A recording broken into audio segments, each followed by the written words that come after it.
Good morning. My name is Nimat Aleshiloy and you're live at Ibile.tv with Good Morning Lagos.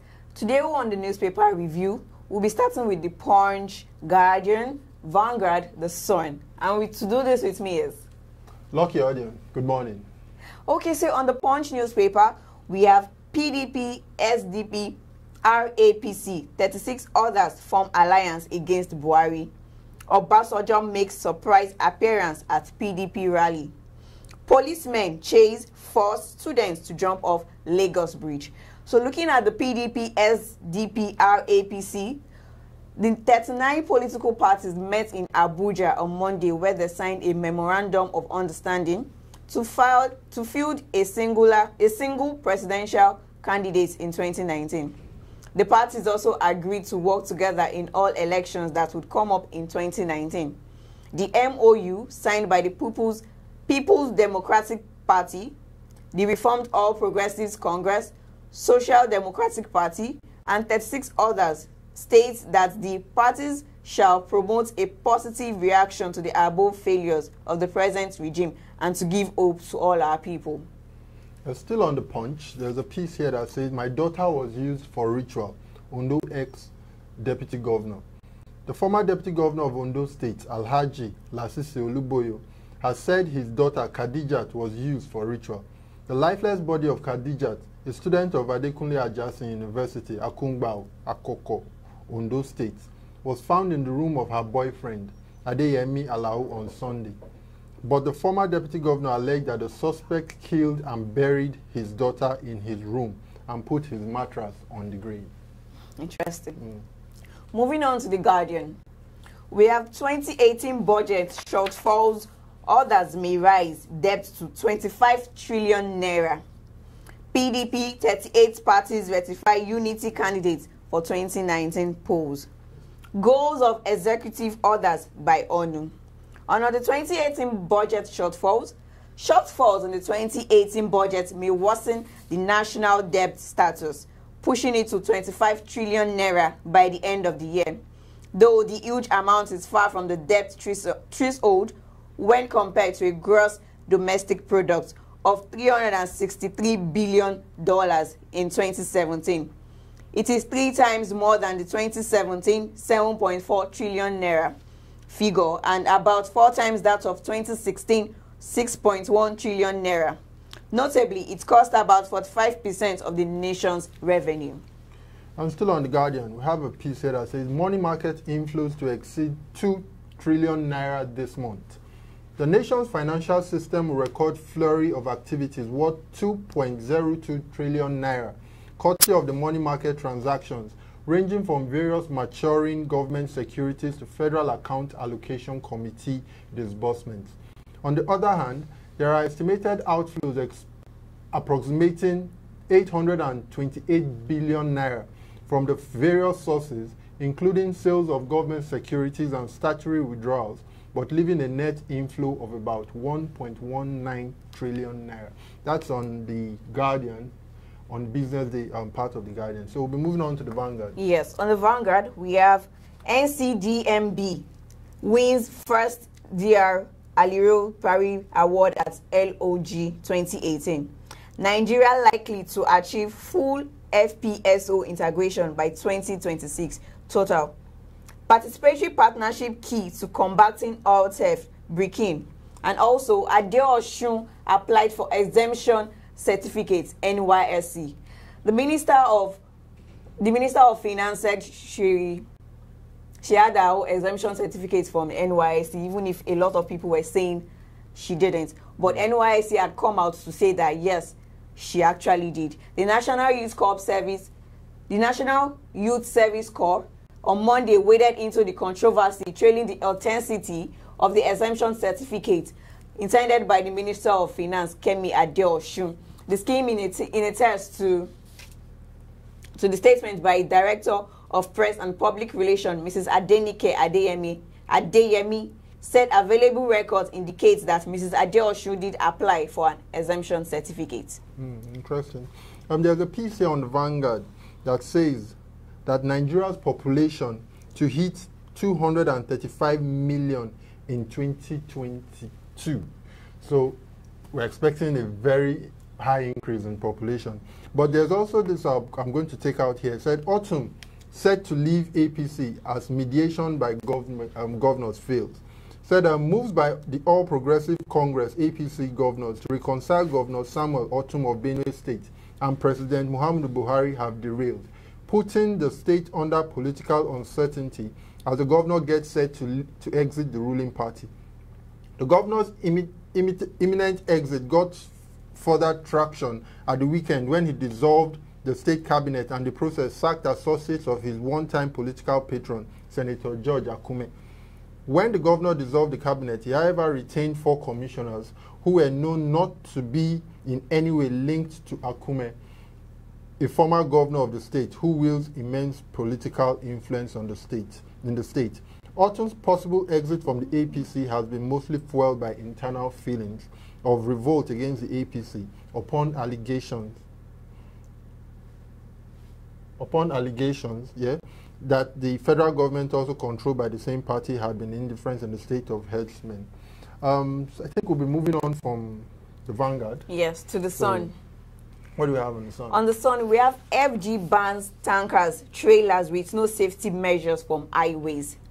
So the federal government has directed relevant government agencies to ensure that tankers and trailers which fail to comply with minimum safety measures should not be allowed to ply the highways henceforth. This was even as the Lagos State government has accused the Nigerian Port Authority and the Shippers Council of Nigeria of conspiracy on enforcing regulations on the stipulated tonnage allowed by tankers and trailers. In the same vein, the House of Representative Committee Chairman on Federal Roads Maintenance Agency, Jerry Alagbaso, has put the blame of poor road maintenance on the 25 billion naira debt being owed by contractors. Okay, we'll take something up before round up on Vanguard. I'm sorry, on the Sun. Said soldiers kill 15 Boko Haram terrorists in Borno and recover arms. So soldiers on counter-insurgency operations in the northeast have killed 15 members of the Boko Haram terrorist group in Borno State. The soldiers from 7 Brigade Sector 3 of the Multinational Joint Task Force were said to have encountered the terrorists at Arege village while on security patrol of the area. Items recovered from the terrorists include 1 anti-aircraft gun, 5 AK-47 rifles, and 1 light machine gun. So I think things are happening in Borno State right now that are positive. So Nima, do we have anything? No, that will be all for the newspaper review this morning. So we'll go on a quick break, and when we're back, we'll be talking about historic Lagos, looking at the first story building in Nigeria.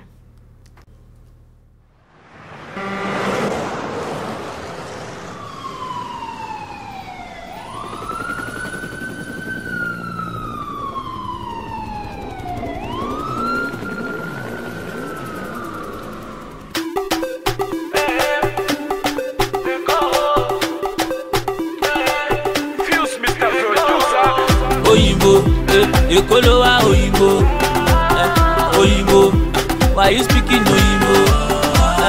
Oyinbo, you dey Lagos Oyinbo. If I carry you go banana, my guy, you go love Lagos.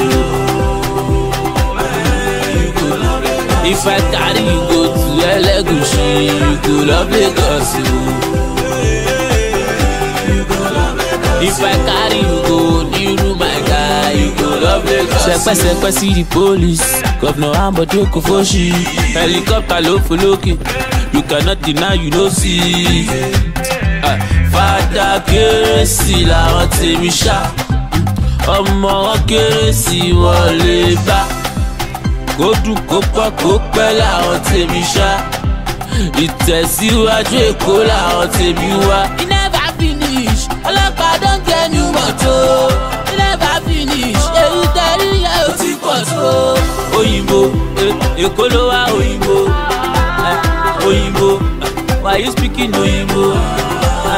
Oyinbo, you dey Lagos Oyinbo. If I carry you go Ikeja, my guy, you go love Lagos yo. If I carry you go Badagry, my guy, you go love Lagos yo. If I carry you go to Lagos Island, you go love Lagos yo. Ele jabo, èlé tí kò èlé bàjẹ́ náà. Central of excellence lẹ́wà in case you don't know. Bíjayé ní Malé, níjayé níbẹ̀lẹ̀, bíjayé káàkiri tó bá sún mi máa lọlé. Riding through my city, hustle in my city, made it in my city, God bless my city. Oyinbo, Èkó ló wà Oyinbo, Oyinbo, why you speaking Oyinbo? Oyinbo, you dey Lagos Oyinbo, if I carry you go Koro. Hello Lagos, welcome back. On historic Lagos today, we'll be looking at the first story building in Nigeria, which happens to be in Lagos State, Badagry to be precise. I'll be taking you through what significance this very building is to Lagos and to Nigeria at large. We'll go down memory lane and we'll tell you how, why, and when. Said the foundation of the first story building in Nigeria was laid in 1842, and the house was completed in 1845 in Badagry, Lagos State. History has it that the ancient structure was erected by Reverend Henry Townsend of the Church Missionary Society. The structure was occupied by Samuel Ajayi Crowther, the first African CMS bishop, when he undertook the translation of the Holy Bible from English to Yoruba. It was also used as vicarage for St. Thomas Anglican Church. So I think that's my own end. Nima, tell us a little bit of this building. The white one-story building has 4 stores, 6 rooms, 2 sitting rooms, a safe, and it overlooks the Marina waterfront. In the upper floor of the building, there's a glass containing the English and Yoruba version of the Bible that was translated by Bishop Ajayi Crowther. Still standing completely strong after 171 years, this building has historically significance in the history of the slave trade and colonialism. It is close to the excellent recreational amenities of Badagry. This spot in Badagry includes several waterfronts, hotels, beaches, and hangout spots. The first story building in Nigeria recorded 7,433 visitors from January 2017 to July 2017. There are a whole lot of people visiting that landmark to find out issues, to find out why the slave trade first of all went in there. It's so significant to know that that was where the Bible was translated, and that's really key for Nigeria as a whole, because we have a whole lot of Yoruba speaking people around the country. So Nima, I will round up for today, or do we still have a quote, a word, just to give to them? You know, yesterday, my apologies, I didn't give out my quote yesterday, and someone commented it to me personally that they missed my quote, and I felt really bad. So my apologies for not giving my motivational quote yesterday. So today, something simple, something straightforward. Stop wishing, start doing. Nice. Stop wishing, start doing. So have a lovely day, Lagos. Have a lovely day, Nigeria, and the world at large. This is Lucky Audience. Please do ensure you follow us on our social media pages at ibile.tv. That is IBRLEDOT TV on Twitter, Facebook, Instagram, and do ensure you subscribe to our YouTube channel. And please drop your comments also. As usual. Bye. Have a lovely day.